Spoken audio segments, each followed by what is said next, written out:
You know, look, I didn't turn him down because I don't like him or I don't believe in his case. I think he's got a very defensible case. After some crazy audio was played in court, one of Diddy's own attorneys abruptly left the case.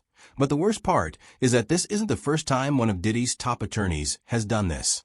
Did something about this case cause even the best in the game to flee before the trial even started? In this video, we're going to explain why Diddy's lawyer actually left, what was in that audio that made everyone uneasy, and how this could expose everything Diddy has been trying to conceal.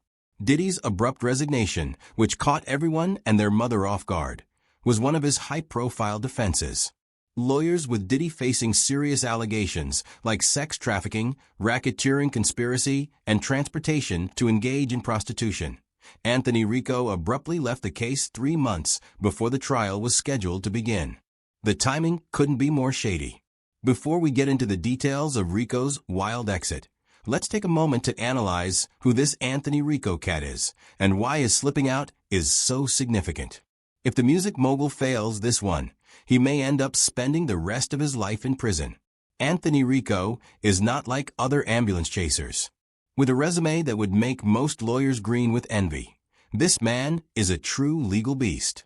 Rico has his bio on the Forum Law University website reveals that he has been managing his business on matters pertaining to the 1998 embassy bombings and the World Trade Center bombing conspiracy, saying that in addition to his courtroom routine, he served as lead defense counsel in up to 45 federal death sentence cases.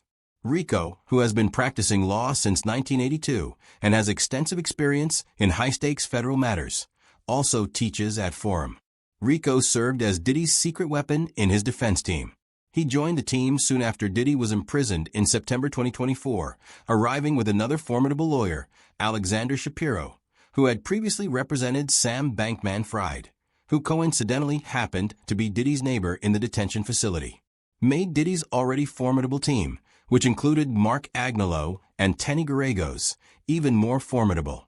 However, on February 21, 2025, just a few months before Diddy's scheduled court appearance in May, Rico dropped a bombshell and led a motion to dismiss the case. His wording was extremely cryptic but alarming. Look at what he wrote. For the reasons set forth below, this motion for withdrawals is filed so that Sean Combs may move forward with his defense and to commence jury selection and trial without any delay. Although the precise cause of Rico's departure is still unknown due to attorney-client privilege, the timing of his resignation and the way he phrased his statement sent everyone into a frenzy. Some legal experts speculated that there may have been a dispute over defense tactics, while others questioned whether any new information had surfaced that rendered Rico unethical. In a law and crime interview, former federal prosecutor Nima Rahmani explained it.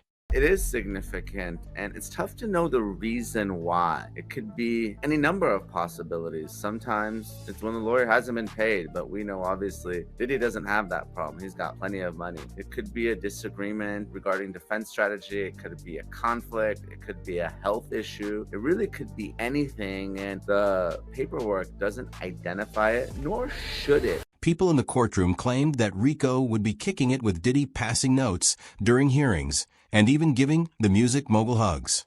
He frequently made sure the judge knew that Diddy's family had traveled a great distance to New York for his hearing, suggesting that he was personally invested in the case.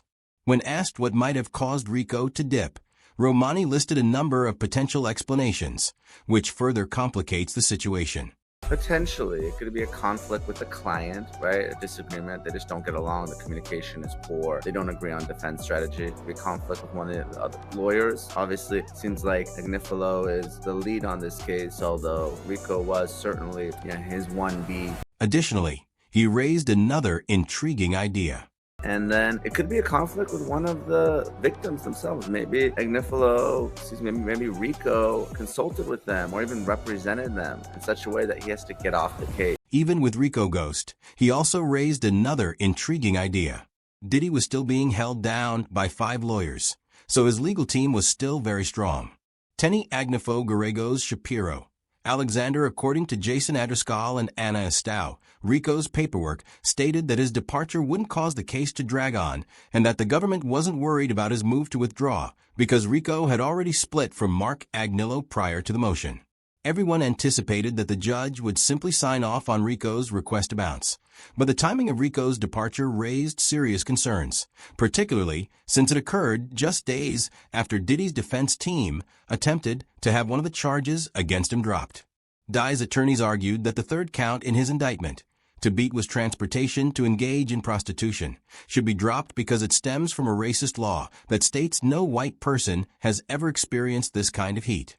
The charge is related to the Mann Act, which Congress initially named the White Slave Track Act, and which forbids transporting individuals across state or international borders for the purpose of prostitution. When Romani was asked if this tactic may succeed, his defense team countered that the law has a history of racial bias, but Romani didn't sense it.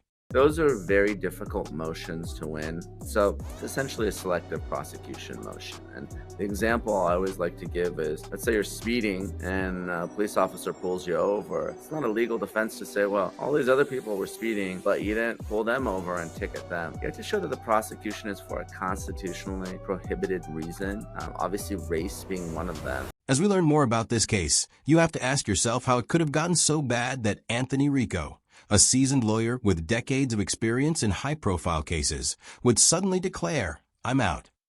While everyone was busy wondering why Anthony Rico abruptly left Diddy's defense team, rumors began to circulate about a possible connection between his departure and an audio recording that was purportedly played in court. The most damning audiovisual evidence in the case was surveillance footage from 2016, which showed Combs laying hands. This raised questions about whether representing one of the biggest ballers in the music industry had anything to do with the mystery of the audio evidence. The entire courtroom reportedly fell silent when Rico finally showed the video of his ex-girlfriend Cassie Ventura in a Los Angeles hotel during the trial. But this presentation took place months after Rico had already said peace out. The video, which included audio of Cassie calling security, wasn't even played in court until May 2025.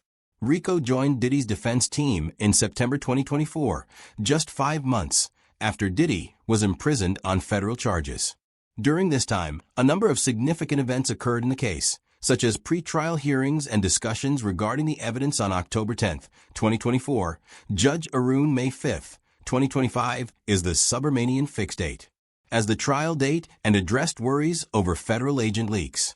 Prosecutors discussed evidence disclosure during a brief hearing on December 18, 2024, but no audio evidence was disclosed. On February 3, 2025, due to reports that he had to visit the hospital a few weeks later on February 21, 2025, Diddy's scheduled court appearance was postponed. It's notable that Rico led his move to dip because it happened right after Diddy's defense team led the motion to drop the Mann Act allegation alleging racial bias. Some legal experts questioned whether there might have been a feud between them.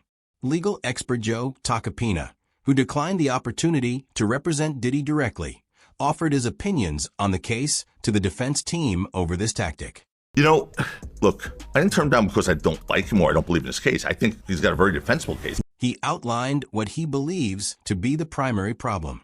To me, this whole case boils down to an issue of consent, right? And as far as I know, I don't know all the evidence, but it's an issue of consent, right? Did they consent or did they not? I mean, was a gun put to someone's head, or did they want to do it because they were getting all the perks associated with being part of a Diddy party and being one of Diddy's entourage, right? Did he buy him a house or cars and stuff? He didn't have to buy anyone a car or a house. Takina's remarks reveal the main tactic used by Diddy's defense team, which was to claim that everything was agreed upon and that accusers might be attempting to secure the bag. This appears to have been the strategy used by Diddy's remaining lawyers during the trial, which began in May 2025. When asked why he dropped the case, Takina cited scheduling conflicts rather than concerns about Diddy's innocence.